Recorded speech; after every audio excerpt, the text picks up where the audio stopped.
जो नबी सा मेरे आशिना हो गया,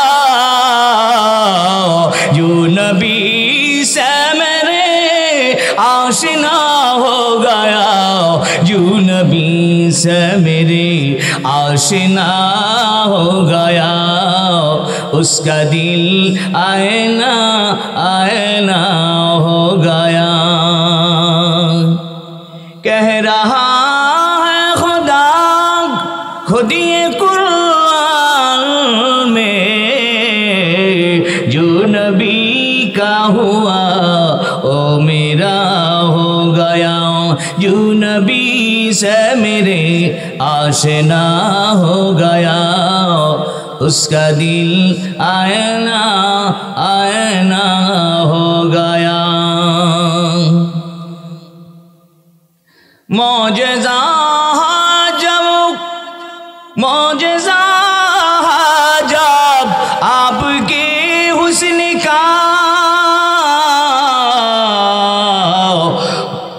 मौजज़ा जब आपके हुस्न का, जिसने देखा नहीं आपका हो गया, जिसने देखा नहीं आपका हो गया, जो नबी से मेरे आशिना हो गया, जो नबी से मेरे आशिना हो गया, उसका दिल आईना आईना हो गया। आप आए तो दुनिया मुनव्वर हुई,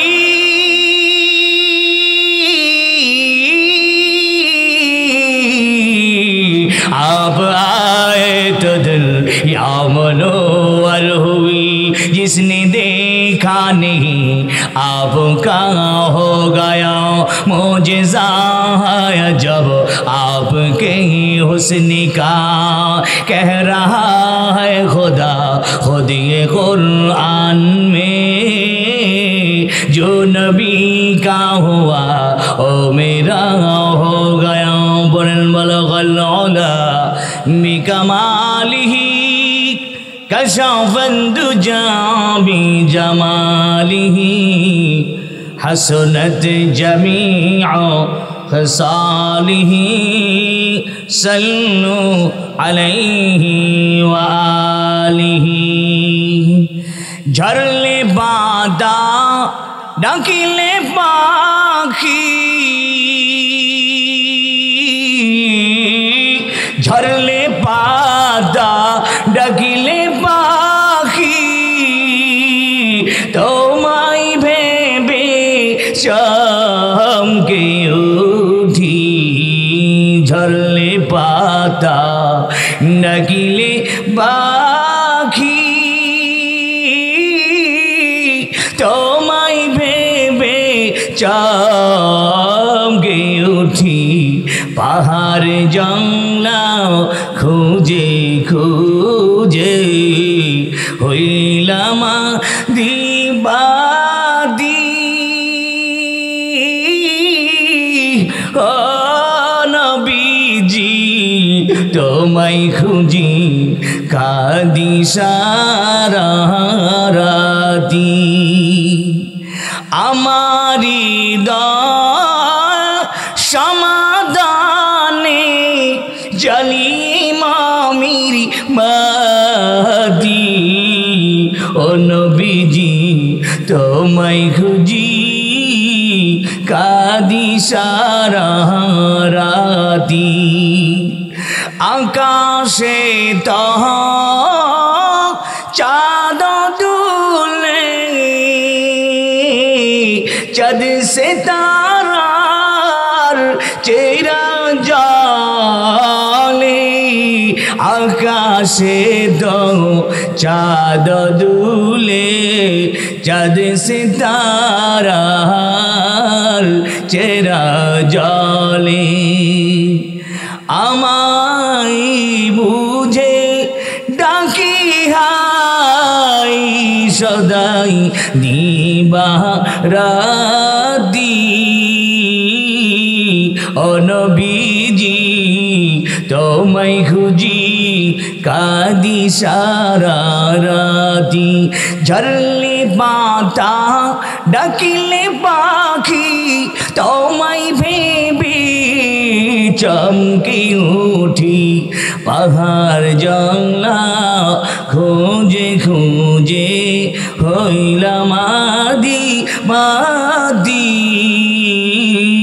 ও নবীজি তোমায় খুঁজি কাঁদি সারা রাতি সকলে বলেন লা ইলাহা জবান খুলে উচ্চ কণ্ঠে আল্লাহর প্রেম নিয়ে বলেন লা ইলাহা আরো জোরে বলেন লা ইলাহা তুমি হাকিম হুকুম দাও ওঠে সূর্য চাঁদ পৃথিবীতে দিবস আসে নেমে আসে রাত তোমার আগে পাহাড় দুলে সাগর টলে নদী জলে তোমার ডাকে পাহাড় দুলে সাগর টলে নদী জলে তোমারই নামে দিয়াছে আসমান ও জমিন তুমি রহমানুর রহিম হায়াত মত রিজিক দৌলত সবই তোমার হাতে তোমার ডাকে মরি মাঝি সাজি কাফনেতে খারাপ লাগতেছে মাঠে সোনা ফসল ভোলা ক্ষুধা তৃষ্ণা সবই মিটা মাঠে সোনার ফসল ভোলা ক্ষুধা তৃষ্ণা সবই মিটা তুমি মোদের পালনকারী হে খোদা করিম তুমি রহমানুর রহিম বলেন লা ইলাহা ऐसा भी नहीं है कि तुझे याद करूं मैं तुझे याद करूं मैं ऐसा भी नहीं है कि तुझे देख रहा हो तन्हाई में जब जब तेरी यादों से मिला हो तेरी यादों से मिला हो महसूस हुआ है कि तुझे देख रहा हो ऐसा भी नहीं है कि तुझे याद करूं मैं ऐसा भी नहीं है कि तुझे भूल गया हो चले बोलें ला इलाहा माशाल्लाह बसें आसें आसें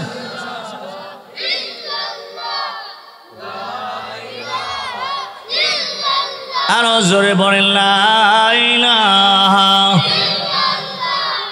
মাশাআল্লাহ লা ইলাহা লা ইলাহা ইল্লাল্লাহু মুহাম্মাদুর রাসূলুল্লাহ সকলে জবান খুলে বলেন সাল্লাল্লাহু আলাইহি ওয়াসাল্লাম আসাহুল বুখারী বুখারী শরীফ বিশুদ্ধ কিতাব বাদা কিতাবিল্লাহ আল্লাহর কিতাবের পরে বুখারী শরীফের সর্বপ্রথম হাদিসটা আপনারা মনে আছে একটু কোনসা দিহেন থেকে একজন এই যে মাশাআল্লাহ ইন্নামাল আমালু বিন্নিয়াত আমলের প্রতিদান কিসের উপরে নিয়তের উপরে কিসের উপরে নিয়ত এইজন্য দাওয়াতে তাবলীগে গেলে কয় নিয়তটা তাসি নিয়ত 6 উসুলের ভিতরে এটা। পীর সাহেবের দরবারে গেলে বাবা নিয়তটা সহি করে আসো, নিয়ত সহি করে আসো, একমাত্র আল্লাহকে রাজি খুশি করার জন্য, আল্লাহকে পাওয়ার জন্য সহি নিয়তে আসো। কোনো অন্য দুনিয়াবি মাকসাদ নিয়া পীরের দরবারে গেলে কোনো কাজে আসবে না, দাওয়াতে তাবলিগে গেলে কাজে আসবে না। ঠিক না বেঠিক? যে কোনো কাজ করেন, নামাজ পড়েন, রোজা করেন, হজ করেন, যাকাত দেন, যা কিছু করেন, কার জন্য করতে হবে? আল্লাহকে রাজি খুশি করার জন্য। কার জন্য? এই হাদিসটাকে, বুখারী শরীফের সর্বপ্রথম হাদিসটাকে গবেষণা করে ফুকাহে কেরাম, ইসলামী লয়ার যারা আইনবিদ, 12,000 আইন বাইর করছেন। কয় হাজার?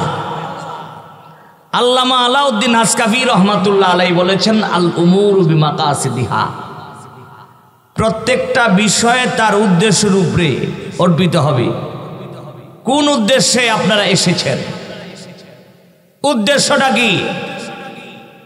কাজ করবেন, যতগুলি কাজ হবে কাকে সন্তুষ্টির জন্য করবেন? বলেন বাবা, এটা সেটা বলেন, কাকে সন্তুষ্টির জন্য? আর কাজের ভিতরে ইখলাস থাকতে হবে, লোক দেখানোর জন্য নয়, দুনিয়াবি হাসিলের জন্য নয়, কাউকে খুশি করার জন্য নয়। আপনারা আসছেন নিয়তটা সহি করে, আমিও যদি নিয়তটা সহি করি, আমাদের দিল মন একমাত্র ধাপিত হবে আল্লাহর দিকে। কার দিকে? কার দিকে বাবা? আর না হলে কি হবে? ওয়াজিদু সুলদি হ্যায় লেকিন হাম আমল করতে नहीं, गर अमल करते तो बुरी काम मिलाते नहीं। আর না হলে ওয়াজ করবেন, শুনবেন, যদি আমল না করেন তাহলে কোনো লাভ নাই, কোনো ফায়দা হবে না। যদি আমল করি তাহলে আমরা খারাপ কাজগুলি ছেড়ে দিব। ঠিক না বেটি? আসলে আমরা দাবি করি মুসলমান, আমাদের ভিতরে মুসলমানিত্বতা নাই। हम मुसलमान हैं, हम में मुसलमान नहीं, दिल में ईमान है, तो क्यों दिन पर चलते नहीं। মুখে আমরা দাবি করি মুসলমান, মুখে আমরা দাবি করি ইমানদার, কিন্তু বাবা আমরা মুসলমান দাবি করার পরে, ইমানদার দাবি করার পরে আমাদের ভিতরে তেমন কোনো মুসলমানিত্বতা নাই। ইমানের দাবি যেইগুলি আছে সেইগুলি আমাদের নাই। কথা ঠিক আছে তো? আমরা হইলাম বংশগত মুসলমান। ইসলাম মানতে গেলে অর্ধেক মানবেন না, পরিপূর্ণ মানবেন। কোরআন যদি মানেন অর্ধেক মানবেন না, পরিপূর্ণতা মানবেন, পরিপূর্ণ মানতে হবে। তাই বাবা, ছোট হন, বড় হন, আমির হন, ফকির হন, আল্লাহর কাছে ওই মানুষটা দামি যিনি মুসলমান, যিনি ইমানদার। শুধু মুসলমান আর ইমানদার হইলে চলবে না, অন্তরের ভিতরে আল্লাহর ভয়, মুত্তাকি হইতে হবে। জীবনের প্রত্যেকটা মুহূর্ত আল্লাহ পাকের ইবাদত করতে হবে, আল্লাহ পাকের হুকুমগুলি মানতে হবে, আর করণীয়গুলি করতে হবে, বর্জনীয়গুলি বর্জন করতে হবে। ওয়াজ করলাম, বড় বড় লেকচার দিলাম, কিন্তু আমল নাই। ওয়াজ শুনলেন কিন্তু আমল করলেন না, কোনো লাভ নাই, কোনো ফায়দা নাই। বলেন আমল সে জিंदगी बनती है, जन्नत भी जहन्नम भी। अमल से जिंदगी बनती है, जन्नत भी जहन्नम भी। खाक अपने फितरात में पूरे हो ना नारी ना नूरी। বাবা আমলের দ্বারা জীবন গঠিত হবে। আপনি জান্নাতে যাবেন না জাহান্নামে যাবেন। বাবা ভালো আমল যদি নেক আমল করতে পারেন আপনি জান্নাতি, আর বদ আমল করলে আপনি জাহান্নামী হয়ে যাবেন। এই জন্য অনেক প্রতিটা কাজ বিশুদ্ধ নিয়ত নিয়ে করবেন, আমলের নিয়তে করবেন, ইখলাস নিয়ে করবেন, আল্লাহ সন্তুষ্টির জন্য করবেন, একমাত্র লিল্লাহিয়াত আল্লাহর জন্য করবেন। দুনিয়ার কোনো মানুষ দেখানোর জন্য কোনো ইবাদত করলে এই ইবাদত আল্লাহর দরবারে কবুল হবে না। কথা বুঝে আসছে না? কারে খুশি করব? কাকে? আরো জোরে বলতে হবে, কাকে খুশি করব? না দুনিয়ার মানুষকে খুশি করব। লা তাআতা লিমাখলুকিন ফি মাসিয়াতিল খালিক। আল্লাহকে অসন্তুষ্ট করে দুনিয়ার কোনো মাখলুককে, সৃষ্টিকে সন্তুষ্ট করা যাবে না। যেই কাজে আল্লাহ সন্তুষ্ট আছে সেই কাজ আমরা করব। যেই কাজে গেলেই আল্লাহ পাক অসন্তুষ্ট হন এমন কাজ আমাদের দ্বারা করা যাবে না। যাবে?